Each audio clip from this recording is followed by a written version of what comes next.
Мэта фестываля «Арт-Мінск» не толькі і пазнаёміць з узорамі прыгожага ў сучасным мастацтве, але і адзначыць самых таленавітых творцаў. Многія мастакі прадставілі свае работы адразу на некалькіх пляцоўках. Не толькі на цэнтральнай экспазіцыі ў палацы мастацтваў, але і на выставе «Графіка года» і ў галерэі Шчамялёва на першым трыеннале жывапісу, графікі і скульптуры.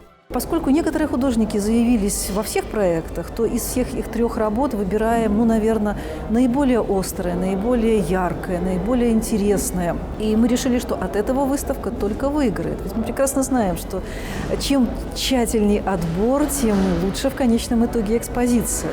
Падчас правядзення форуму запрошанае журы абярэ лепшыя работы ў намінацыях жывапіс, графіка, скульптура і іншых, а таксама ўладальніка гран-пры. Выбар будзе складаным, бо яркіх работ на гэты раз шмат. Есть прекрасные работы, есть прекрасные темы, есть цвет. В этой выставке есть цвет, заметьте, здесь нету серебристой меланхоличности, здесь есть яркие краски, здесь есть ультрамарин, здесь есть красный, желтый. Удивительно, ведь для перовского искусства это, в общем-то, казалось бы, не характерным.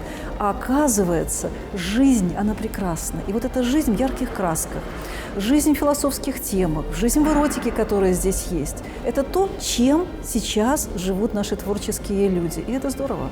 Уручэнне ўзнагарод і дыпломаў адбудзецца падчас закрыцця мастацкага фестывалю «Арт-Мінск» 16 снежня.